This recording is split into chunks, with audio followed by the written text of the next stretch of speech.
اشرح لي صدري ويسر لي أمري واحلل عقدة من لساني يفقهوا قولي۔ اللہ تعالیٰ کی بے پایا حمد و ثنا، اس کی تعریف، اس کی تمجید، اس کی توحید کا اقرار اور اس کے انعامات کا اظہار۔ درود و سلام ہو رحمت عالم نبی مکرم رسول معظم شاہ محمد الرسول اللہ صلی اللہ علیہ وسلم کی ذات پر، اور اللہ کی رحمت نازل ہوں صحابہ کرام پر، تابعین پر، ائمہ دین، فقہاء کرام، مجاہدین اسلام اور اولیاء اعظام پر۔ قرآن مجید کے آغاز میں اللہ تعالیٰ نے یقین کی بات کی ہے کہ وَبِالْآخِرَةِ هُمْ يُوقِنُونَ، آخرت پر وہ یقین رکھتے ہیں جو اہل تقویٰ ہوتے ہیں۔ ایمان کو بھی یقین کہا گیا ہے اور موت کو بھی قرآن مجید کے اندر یقین کہا گیا ہے۔ سورہ حجر کے آخر میں فرمایا وَاعْبُدْ رَبَّكَ حَتَّى يَأْتِيَكَ الْيَقِينُ، کہ آپ اس وقت تک اپنے رب کی عبادت میں مگن رہیں جب تک اس دنیا سے رخصتی کا وقت نہ آ جائے۔ تو موت پہ ہر ایک کو یقین ہے۔ موت کی بعد کی زندگی جو ہے اس کے جتنے مراحل ہیں، لوگوں کے اپنے اپنے ہیں اور مذاہب کے اپنے اپنے افکار ہیں، نظریات ہیں، لیکن موت پر تمام مذاہب کا پورا یقین ہے، کیونکہ ایک ہی چیز جو دنیا میں ہمیں نظر آتی ہے وہ موت ہے۔ بعد کے مراحل تو دکھائے نہیں جاتے، وہ اللہ تعالیٰ نے مخفی رکھے ہیں، چھپا کے رکھے ہیں، وہ پردہ اخفاء میں ہیں، وہ غیب میں ہیں۔ تو اس وجہ سے جس کے ایمان کی کیفیت یقین کے اس درجے پر ہوئی کہ وہ جیسے اپنی آنکھوں سے دیکھی چیز پر یقین رکھتا ہے، اس کے بعد بھی وہ اسی طرح یقین رکھے، بلکہ اس سے بھی بڑھ کر، تو یہ ایمان ہے۔ ایمان اسی چیز کا نام ہے۔ ایمان کہتے ہیں پورے یقین کو۔ دل کے اندر شک و شبے کی ذرا بھی گنجائش نہ ہو ایمانیات کے متعلق، احکامات کے متعلق، جو اللہ تعالیٰ نے احکامات اتارے، جو نبی کریم صلی اللہ علیہ وسلم نے تعلیمات دیں، جو بھی ارشاد فرمایا، اس پہ ایسا یقین ہو جیسے ہم کسی چیز کو اپنی آنکھوں سے دیکھتے ہیں۔ جیسے ہمیں اس وقت دن کے اجالے کا یقین ہے، اس سے بڑھ کر ہمیں اس بات کا یقین ہونا چاہیے کہ جنت موجود ہے، جہنم موجود ہے، اللہ کے فرشتے موجود ہیں، اللہ تعالیٰ نے وحی اتاری تھی، اللہ تعالیٰ اپنے انبیاء کرام علیہ السلام پر وحی اتارتا رہا، اور نبی کریم صلی اللہ علیہ وسلم کو قیامت تک کے لیے پیغمبر بنا کے بھیجا۔ کسی اور رہنمائی کی نہ ضرورت تھی، نہ کسی رہنما کی ضرورت تھی۔ یہ وہ یقین کی اعلیٰ کیفیات ہیں، جب کسی بندے کو وہ حاصل ہو جاتی ہیں تو یہ ایمان کے اس درجے پر پہنچ جاتا ہے جس پہ اللہ تعالیٰ اس کو بشارتیں سناتے ہیں، اس کو جنت کی خوشخبریاں دنیا میں ملنی شروع ہو جاتی ہیں۔ اس یقین کو، اس ایمان کو پختہ کرنے کے لیے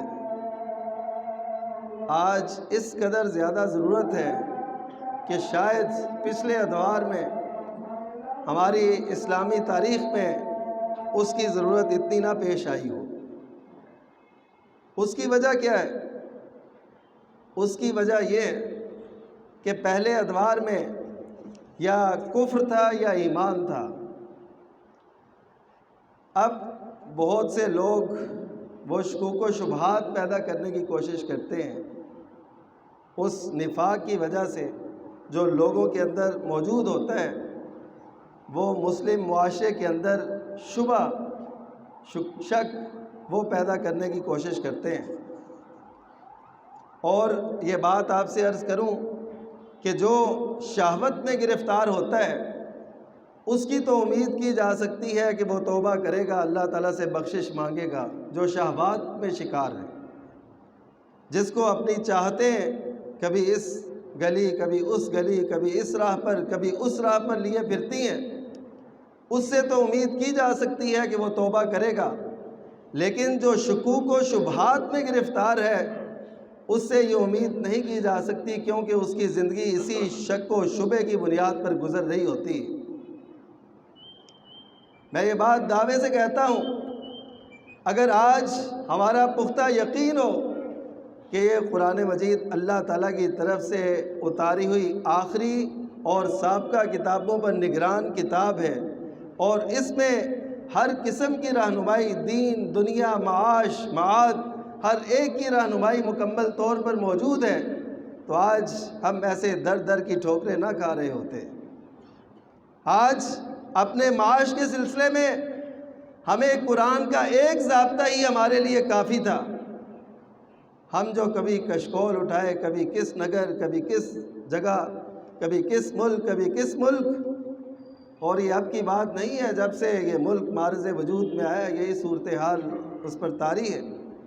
قرآن مجید نے ایک اصول بتایا کہ وَمَنْ أَعْرَضَ عَنْ ذِكْرِي فَإِنَّ لَهُ مَعِيشَةً ضَنْكًا، کہ جو میرے ذکر سے اعراض کرے گا۔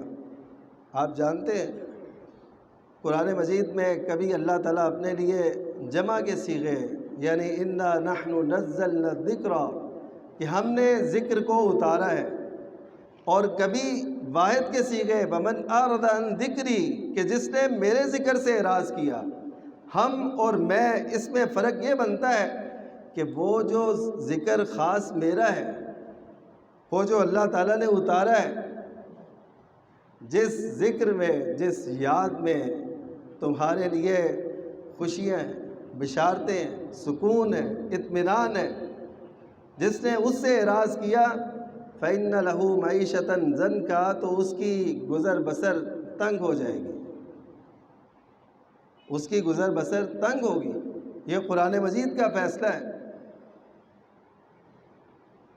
اب جس کا اس قرآن مجید کی اس آیت مبارکہ پہ یقین ہو تو اس کو تو جواب مل گیا۔ وہ انفرادی طور پر چاہے کوئی شخص ذکر سے اعراض کرے یا اجتماعی طور پر کوئی قوم ذکر سے اعراض کرے، دونوں کا معاملہ سیم ہوگا۔ اور بعض اوقات ایسے ہوتا ہے کہ کسی ایسی مرض میں، کسی ایسی گناہ اور جرم کے اندر کوئی قوم جب گرفتار ہوتی ہے تو پھر اللہ تعالیٰ یہ نہیں دیکھتا کہ اس میں نیک بندے کتنے تھے، اللہ تعالیٰ پھر سب کو اس عذاب سے دوچار کرتا ہے جو اجتماعی جرم اختیار کر جاتا ہے۔ لیکن اس وقت ان نیک لوگوں کو اللہ تعالیٰ آزمائش کے طور پر گرفتار کرتا ہے، اور جو مجرم ہوتے ہیں ان کو سزا کے طور پہ اس عذاب کے اندر گرفتار کرتا ہے۔ یہ فرق ہوتا ہے۔ یعنی ایسے سمجھیں کہ ایک ہی قسم کا عذاب آیا، اس میں نیک لوگ بھی شامل تھے جو روکتے بھی تھے، ٹوکتے بھی تھے، اور نافرمانیوں سے منع بھی کرتے تھے۔ اب عذاب آیا تو سب گرفتار ہو گئے، تو نتیجہ کیا ہے کہ جو روکتے تھے، جو ٹوکتے تھے، جو نصیحت کرتے تھے، جو وصیت حق اور صبر کی تلقین کرتے تھے، ان کے لیے وہ آزمائش ہوگی، اور ان کو اس آزمائش سے گزار کے مدارج دیے جائیں گے، اور جو لوگ برے ہوں گے ان پہ وہ عذاب کی شکل ہوگی جو اللہ تعالیٰ کسی بھی صورت میں مسلط کر دیتا ہے۔ تو اگر ہمارا یقین اس کتاب پر ہے تو ہم اپنے معاملات اس سے کیوں نہیں حل کرواتے ہیں؟ ہم یقین میں کمی رکھتے ہیں۔ آپ کے ذہن میں فوراً یہ سوال آئے گا کہ چلے ہم تو یقین نہیں رکھتے، ہمارے یقین میں کمی ہے، تو جو لوگ بالکل ہی نہیں مانتے تو ان کی زندگی کیوں خوشحال ہے؟ آپ کے ذہن میں یہ سوال آئے گا۔ ممالک میں ایسے ہے اور آپ دیکھتے ہیں کہ کفار جو قرآن مجید کو بالکل نہیں مانتے تو ان میں خوشحالی ہے، ان میں کوئی ایسی پرابلم جو ہمارے ہاں ہے اس طرح کی نہیں ہے، ان کی زندگی تو تنگ نہیں ہے۔ اصل بات یہ ہے کہ اس کا تذکرہ بھی اسی قرآن مجید کے اندر اللہ تعالیٰ نے فرما دیا ہے۔ ایک تو یہ کہ کفار کے اس ظاہری ترقی سے، اس زیب و زینت سے کبھی ہم نے مرعوب نہیں ہونا۔ یہ سب کچھ جو ہے یہ عارضی ہے۔ حدیث ہمیں بتاتی ہے کہ کافر کے لیے یہ دنیا جو ہے جنت ہے اور مومن کے لیے یہ قید خانہ ہے۔ تو آپ مجھے بتائیے کہ قید خانے میں تو اگر جینے کی، کھانے پینے کی سہولیات اور آرام کرنے کی سہولیات مل جائے تو وہ بھی بندے کے لیے کافی ہوتی ہیں، اور جس کو وہ جنت سمجھتے ہیں اس کے لیے تو وہ ساری تگ و دو صرف کرتے ہیں، سب کچھ اسی پہ لگا دیتے ہیں کہ یہ ہماری جنت ہے، اسی کو ہم نے بنانا ہے۔ لیکن ان کی یہ سوچ آج مسلم معاشرے کے اندر بھی بڑی تیزی سے سرایت کر رہی ہے۔ مسلم معاشرے سے یہ آوازیں اٹھتی ہیں کہ جی اس جہاں کو بہتر کرو، اگلی دیکھی جائے گی، یہ ٹھیک کرو جس پہ تم جی رہے ہو، باقی اللہ تعالیٰ غفور و رحیم ہے۔ یہ باتیں آپ کو سننے کو ملتی ہیں، وہ اس وجہ سے ملتی ہیں کہ وہی شک اور شبہ کے اندر گرفتار ہے کہ آگے پتہ نہیں ہونا ہے کہ نہیں ہونا، پتہ نہیں کیا ہوگا، کیسے ہوگا۔ ایسی بات نہیں ہے۔ جو قرآن اور سنت میں تعلیمات دے دی گئی ان پہ یقین رکھنا یہ ہمارے لیے لازم ہے۔ تو قرآن مجید نے ایک جواب تو اس اشکال کا جو میں نے آپ کے سامنے رکھا اور آپ کے ذہن میں بھی ہوگا کہ ہم تو چلے قرآن کبھی نہ کبھی پڑھ لیتے ہیں، ہم تو رمضان میں چلے کوئی وقت دے دیتے ہیں اس کتاب کو، تو وہ تو کتاب اللہ کو مانتے ہی نہیں ہیں۔ اور آپ کو قرآن مجید کا ایک نقطہ وہ سمجھاتا چلوں، جہاں پہ اللہ تعالیٰ نے نبی کریم صلی اللہ علیہ وسلم کے اس مقدمے کا ذکر کیا ہے، اس کیس کا جو نبی کریم صلی اللہ علیہ وسلم اللہ کی بارگاہ میں پیش کریں گے۔ مدعی نبی کریم صلی اللہ علیہ وسلم ہوں گے، عدالت اللہ کی ہوگی، اور مدعا علیہم یعنی جن کے خلاف دعویٰ کیا جاتا ہے وہ امتی ہوں گے۔ اور دعویٰ کیا ہوگا یہ بات یاد رکھیں۔ آپ کی نظریں لگی رہتی ہیں نا ہر وقت عدلیہ کی طرف کہ وہاں سے کیا فیصلہ آتا ہے، کس کے حق میں آتا ہے۔ میرے دوستو، اس سے بہت زیادہ بڑی ضرورت اس بات کی ہے کہ اللہ کی عدالت میں ہمارے حق میں فیصلہ آئے گا یا ہمارے خلاف آئے گا۔ یہ وہی بات ہے جو میں عرض کرنا چاہتا ہوں کہ ہمارے یقین کے اندر آج بہت کمی واقع ہو چکی ہے۔ ہمیں آخرت کی اور اس جہان کے بعد کی صورتحال کا بالکل کوئی یقین نہیں ہے۔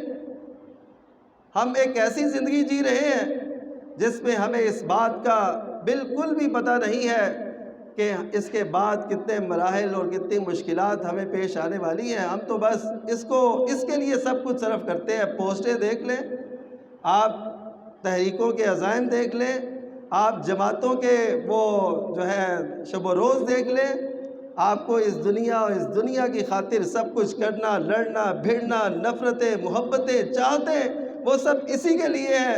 آخرت کے لیے تو ہم کچھ نہیں کرتے۔ تو قرآن مجید نے اس دعوے کا تذکرہ کیا ہے سورہ فرقان کے اندر، جو نبی کریم صلی اللہ علیہ وسلم اللہ کی عدالت میں پیش کریں گے۔ وہ کیا مقدمہ ہوگا؟ وہ مقدمہ یہ ہوگا، یا ربی ان قوم اتخذوا هذا القرآن مہجورا، اے میرے رب میری اس امت نے قرآن مجید کو چھوڑ رکھا تھا، چھوڑ رکھا تھا۔ اب آپ کہیں گے کہ رحمت عالم صلی اللہ علیہ وسلم اللہ کی عدالت میں ہمارے خلاف یہ مقدمہ پیش کریں گے تو اس کا نتیجہ پھر کیا نکلے گا کہ نبی کریم صلی اللہ علیہ وسلم ظاہر ہے غلط مقدمہ پیش نہیں کر سکتے، اور عدالت، اللہ کی عدالت سے کوئی خلاف حقیقت، خلاف واقعہ فیصلہ نہیں آ سکتا۔ تو پھر جن لوگوں نے چھوڑا ہوگا، اور یہاں پہ جو میں آپ کو بتانا چاہتا تھا مہجور کے لفظ ہے، متروک کے لفظ نہیں ہے، حالانکہ ترک کا معنی بھی عربی کے اندر چھوڑنا ہوتا ہے، جیسے ہم ترکے کا لفظ استعمال کرتے ہیں، اس نے کیا ترکہ چھوڑا، یعنی جو کچھ اس نے چھوڑا ہے وہ کیا ہے، فوت ہونے والے نے۔ تو ترک کا لفظ بھی عربی کے اندر چھوڑنے کے معنی میں استعمال ہوتا ہے، لیکن یہاں پہ ترک کا لفظ نہیں بولا بلکہ مہجور کا لفظ بولا، جس کا معنی ہوتا ہے چھوڑنا، اور چھوڑنے کے بعد کبھی کبھی اس سے تعلق بھی رکھنا، اس کو مہجور کہتے ہیں۔ یعنی اگر ضرورت پڑی عدالتوں میں قرآن اٹھانے کی تو یہ وہاں پہ موجود ہے، ضرورت پڑی مردوں کو بخشوانے کے اپنے نظریے کے مطابق، قرآن حدیث میں اس کا نہیں ہے تو وہاں پہ یہ قرآن پڑھا جاتا ہے۔ ضرورت پڑی بیٹی کو اس کے سائے میں رخصت کرنے کے لیے تو وہاں یہ قرآن مجید بڑی اچھی شیپ میں، بڑی اچھی پرنٹنگ میں، طباعت میں وہ موجود ہوتا ہے، اور بڑا خوبصورت سا قرآن مجید لے کے دیا جاتا ہے۔ لیکن اس بیٹی کو اگر یہ سمجھایا ہوتا کہ زندگی اس کے تحت گزارنی ہے اور یہ میں نے پڑھا کے تمہیں یہاں تک پہنچایا ہے، تو میں کہتا کہ آج مسلم خاندان اور مسلم معاشرہ کس پیک پہ ہوتا۔ اس وجہ سے امت نے قرآن مجید کو چھوڑا ہے، لیکن چھوڑا کلی طور پر نہیں ہے، اسی کو مہجور کہتے ہیں۔ لفظ ہجرت بھی اسی سے ہے کہ ہجرت کرنے کے بعد وہاں پہ نبی کریم صلی اللہ علیہ وسلم بھی تشریف لائے مکہ کے اندر، صحابہ کرام بھی جب اللہ تعالیٰ نے وہ حالات پیدا کیے تو آتے رہے۔ یعنی کلی طور پر چھوڑنا یہ متروک ہوتا ہے، جیسے کوئی بندہ وراثت اپنی چھوڑ ہی گیا، وہ متروک کہلاتی ہے، ترکہ کہلاتی ہے۔ لیکن جس کو کبھی یاد رکھا جائے، کبھی بھلا دیا جائے، کبھی وقت دے دیا جائے، کبھی نہ دیا جائے تو یہ مہجور ہوتا ہے۔ میں آپ سے یہ کہوں گا قرآن مجید کے اس نقطے کو سمجھ کے ہمیں قرآن مجید کو اپنی زندگیوں میں شامل کرنا ہے، صرف رمضان کے ساتھ اس کو خاص نہ کرے۔ لیکن افسوس تو اس بات کا ہے کئی لوگوں کو اس رمضان میں بھی یہ توفیق نہیں مل رہی کہ وہ قرآن مجید سے اپنا تعلق قائم کر سکیں۔ تو میں یہ عرض کر رہا تھا، بات اس طرف آئی کہ قرآن مجید نے اس اشکال کا حل ہمیں بتایا ہے کہ کفار کو اللہ تعالیٰ نے اتنا کیوں نوازا ہے، وہ بھی تو ذکر کو مانتے ہی نہیں ہے، قرآن کو مانتے ہی نہیں ہے، تو پھر وہ کیوں خوشحال ہیں؟ اس کا جواب ایک تو میں نے دیا، دوسرا جواب یہ ہے کہ اللہ تعالیٰ نے فرمایا فَلَمَّا نَسُوا مَا ذُكِّرُوا بِهِ فَتَحْنَا عَلَيْهِمْ أَبْوَابَ كُلِّ شَيْءٍ، کہ جب انہوں نے اس چیز کو بھلا دیا، جب بھلا دیا انہوں نے اس چیز کو جس کی انہیں نصیحت کی گئی تھی، تو ہم نے پھر ان پر ہر قسم کے دروازے کھول دیے۔ یہ کھلے دروازے ان کے لیے ہیں۔ اگر آپ بھی ایسی ترقی چاہتے ہیں نا تو اللہ تعالیٰ کے پاس یہ سارے خزانے موجود ہیں، وہ سب کچھ دینے کے لیے تیار ہے، لیکن وہ ہمیں آزماتا ہے۔ آج جو پاکستان کے لوگ مختلف قسم کی آزمائشوں سے گزر رہے ہیں، یہ اس لیے اللہ تعالیٰ گزارتا ہے تاکہ میری طرف رجوع کریں، لیکن لوگ اس وقت بھی اللہ کی طرف رجوع کرنے کے لیے تیار نہیں ہے۔ یہ حکومت اپوزیشن پر، اپوزیشن حکومت پر اور سابقہ حکومت پر ڈال کے اللہ تعالیٰ کی طرف رجوع کرنے سے اپنی جان چھڑانا چاہتے ہیں، اس کے علاوہ اور کچھ بھی نہیں ہے۔ اس وجہ سے اللہ تعالیٰ کی طرف رجوع کیجئے، ہر مسئلے کا حل اسی کی طرف ہے، وہی خزانوں کا مالک ہے، وہی سب کچھ عطا کرنے والا ہے۔ تو اگر ہمارا قرآن مجید پہ یقین ہو، قرآن مجید نے معاش کا ایک سنہرا اصول ضابطہ دیا ہے۔ میں اس موضوع کی طرف چونکہ نہیں جا رہا، میں تو آپ کو یہ بتانا چاہتا ہوں کہ قرآن مجید پر اگر ہمارا پورا یقین ہونا تو اس میں ہمارے ہر دنیاوی، اخروی، دینی، معاشرتی مسئلے کا حل موجود ہے، لیکن ہم اس کی طرف توجہ نہیں کرتے، اس کا حل ہم چاہتے نہیں ہیں۔ ہم وہ حل چاہتے ہیں جو ہمارے ذہن میں آتا ہے، جو قائدین کی طرف سے ہمارے ذہن میں ڈالا جاتا ہے کہ تم نے یہ کرنا ہے، ہم نے وہ کرنا ہے، لیکن اس قرآن کو اپنا قائد ہم نہیں سمجھتے۔ یہ ہماری رسوائی کی، یہ ہماری ذلت کی بہت بڑی وجہ ہے۔ وہ اقبال نے کہا تھا نا، وہ معزز تھے زمانے میں مسلمان ہو کر، اور تم خوار ہوئے تارک قرآن ہو کر۔ تو یہ دراصل اس ذلت اور رسوائی سے ہم دوچار ہیں جو قرآن مجید چھوڑ کر ہمیں ملی۔ تو جس کا یہ یقین ہو کہ قرآن مجید اللہ تعالیٰ کی طرف سے اتارا گیا ہے، تو اس کو اس کا یقین اس طرف لے آئے گا کہ وہ کتاب جو اللہ تعالیٰ نے اتاری ہے اور جس میں ہمارے ایک ایک مسئلے کا حل ہے، تو ہمیں اس سے اپنا مسئلہ حل کروانا ہے اور اس کی طرف رجوع کرنا ہے۔ تو وہ جو یقین پیدا ہوتا ہے نا انسان کو، جو اس نے دیکھا نہیں ہے، تو یہ یقین، یہ ایمان ایسا زبردست اور ایسا قوی اور ایسا قوت دینے والا ہوتا ہے کہ اس کے مقابلے میں یہ طوفان، یہ فتنے، یہ مشکلات ٹھہرتی نہیں ہیں۔ سیدنا انس بن نضر رضی اللہ تعالیٰ عنہ، جو سیدنا انس بن مالک کے چچا تھے، غزوہ احد میں وہ شریک ہیں، تو ان سے کسی نے پوچھا کہ آپ کہاں جا رہے ہیں؟ وہ بڑے پرعزم تھے، اور آپ کو پتہ ہے کہ اس وقت مسلمانوں پہ دوبارہ جب حملہ ہوا تو مسلمان مشکل میں تھے، تو وہ دشمن کی طرف بڑھ رہے تھے۔ تو انہوں نے کہا کہ مجھے اس احد کے پار سے جنت کی خوشبو آ رہی ہے۔ یہ خوشبوئیں کیسے آتی ہیں؟ یہ لذتیں کیسے آتی ہیں؟ یہ لطف اندوزی ایمان میں جو رکھی گئی ہے وہ کیسے آتی ہے؟ یہ اصل میں سوال ہے۔ ہم چونکہ اس سے لطف اندوز نہیں ہوتے، ہمیں وہ کبھی یقین کی کیفیات ملی نہیں ہوتی، تو ہم کہتے ہیں ہماری زندگی شک اور شبہ میں گزرتی ہے۔ یقین کیجیے، میں آپ کو ایک دعوت فکر دے رہا ہوں، یہ ہم میں سے بہت سے لوگوں کا یہ مسئلہ ہے کہ وہ شک اور شبہ میں گرفتار ہیں۔ میں عرض کر رہا تھا کہ شہوات سے تو انسان توبہ طائب کسی نہ کسی عمر کے حصے میں ہو جاتا ہے، جب اس کو ہر چیز ہر طرف سے جواب مل جاتا ہے، جب اس کا وہ حسن، وہ جوانی، وہ رعنائی، وہ سب کچھ ختم ہو جاتی ہے، تو انسان پھر آ جاتا ہے۔ پھر بھی اللہ تعالیٰ اس کی قدر کرتا ہے، یہ نہیں کہتا کہ تم اب بوڑھے ہو کے میری طرف آ گئے ہو۔ پھر بھی اللہ تعالیٰ یہ نہیں کہتا۔ اس وجہ سے جو زندگی کے جس بھی عمر میں جب تک وہ موت کے فرشتے کو نہیں دیکھ لیتا وہ توبہ کرتا ہے، تو اس کے لیے توبہ کے دروازے کھلے ہیں۔ لیکن جو شبہات میں گرفتار ہوتا ہے شخص، جس کو شبہ ہے قرآن مجید کی حقانیت پہ، اس کے منزل من اللہ ہونے پہ، اللہ تعالیٰ کی طرف سے اتارے جانے پہ شک ہے، اس کو آخرت کے معاملات کے بارے میں شک ہے، اس کو قبر کے سوالوں کے بارے میں شک ہے، تو پھر وہ ایسا شخص ہے جو کبھی بھی توبہ نہیں کرے گا، وہ شک ہی میں اس دنیا سے رخصت ہو جائے گا، اور اس کا انجام پھر کیا ہوگا وہ بھی حدیث مبارکہ کے اندر موجود ہے۔ اس وجہ سے شک اور شبہ کی کیفیات سے اپنے آپ کو نکال کے یقین کی طرف لانا ہے۔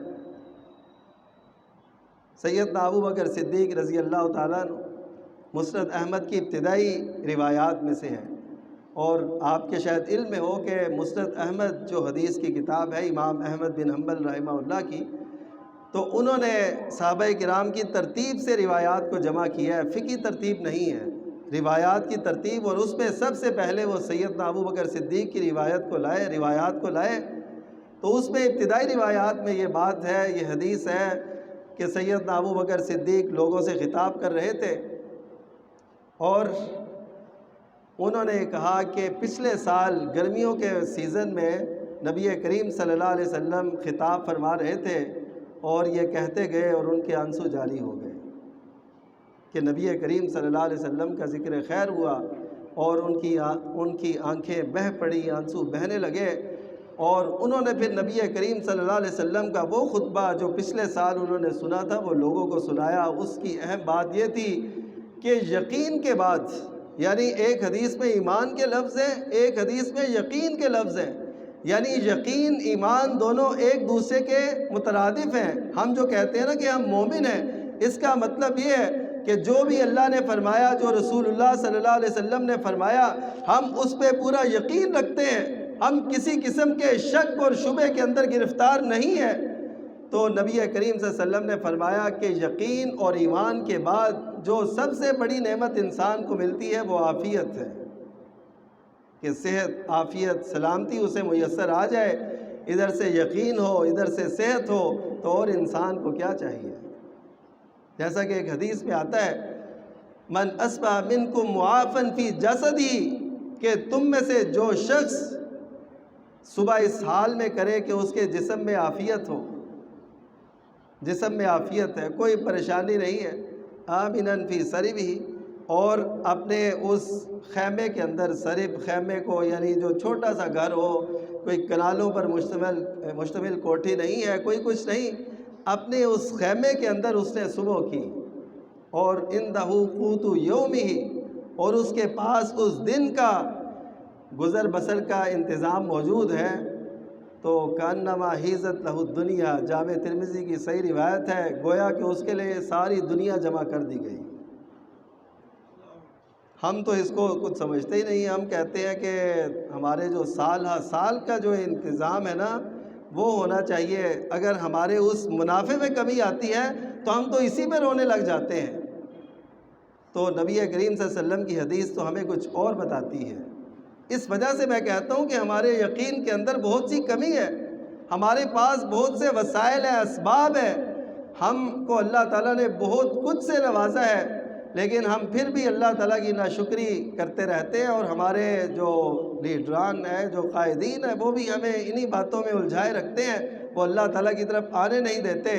ان سے نکل کے آپ اللہ تعالیٰ کی طرف آئیے، ان کے چنگل سے نکل کے اللہ تعالیٰ کی طرف رجوع کیجئے، آپ کو یقین کی وہ دولت اور کیفیات ملیں گی جو اللہ تعالیٰ نے صحابہ کرام رضی اللہ عنہم کو نصیب کی تھی۔ اللہ تعالیٰ یقین دیتا ہے۔ آپ دیکھیے کہ اصحاب کہف، ان کو اللہ تعالیٰ نے کیسے یقین کی دولت سے نوازا۔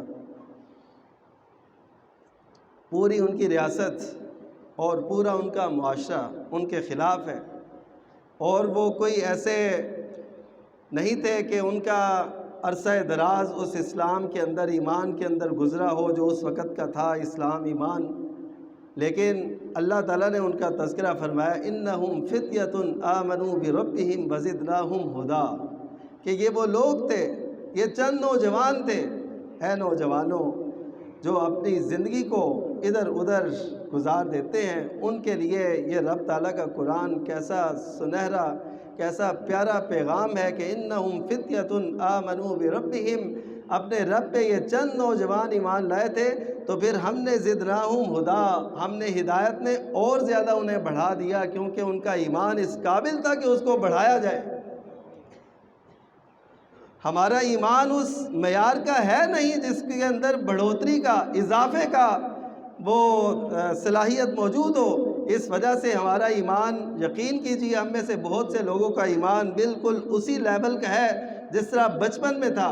ہو سکتا ہے بچپن میں اس سے زیادہ ایمان کی کیفیات ہوں، جوانی میں اس سے بڑی ہوں، لیکن جو انسان گزرتا جاتا ہے وہ اپنی ڈگر پہ چلتا رہتا ہے، وہ ایمان میں بڑھوتری کی، اضافے کی کوئی کوشش اور جستجو نہیں کرتا، تو پھر اللہ کی طرف سے بھی یہی آواز آتی ہے کہ واللہ غنی حمید، اللہ تعالیٰ بھی بے پرواہ ہے، وہ تعریف کیا ہوا ہے۔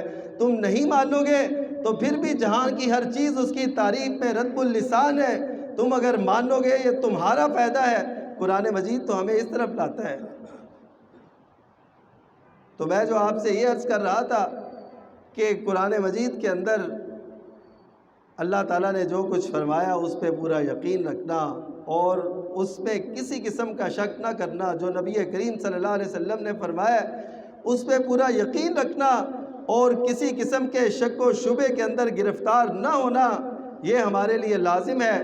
اور جو لوگ شبہات سے، شکوک سے اپنے آپ کو نکال لیتے ہیں وہ کامیاب ہیں، اور اس دور کے اندر آپ کے جو احکامات ہیں جو اللہ تعالیٰ نے ہمیں دیے ہیں، جو تعلیمات ہیں، ان کے اندر شکوک و شبہات پیدا کرنے کے لیے باقاعدہ ادارے موجود ہیں، باقاعدہ لوگ موجود ہیں، اینکر پرسن موجود ہیں، آپ کو ٹی وی پر آنے والے اسکالرز جو بتائے جاتے ہیں وہ موجود ہیں، جو آپ کے دین کی بنیادی تعلیمات کے اندر شکوک و شبہات پیدا کرتے ہیں عقل کے زور پہ، کہ جی یہ سمجھ میں نہیں آ رہا، اس سے ہمیں کچھ اندازہ نہیں ہوتا۔ تو اس وجہ سے ایسے لوگوں کے شبہات سے بچ کے اپنے ایمان کو اصحاب کہف کی طرز پر ایک غار میں لے کے چلے جانا بہتر ہے اس بات سے کہ آپ ان کی باتیں سنیں اور ان کے اشکالات اور شبہات میں گرفتار ہوں۔ اپنے ایمان کو جب تک ہم خود تحفظ نہیں دیں گے تو اس وقت تک ایمان کو اللہ تعالیٰ بھی تحفظ نہیں دے گا۔ ہم جب اس کو کھلا چھوڑ دیں گے تو پھر اللہ تعالیٰ بھی اس کی پرواہ نہیں کرے گا۔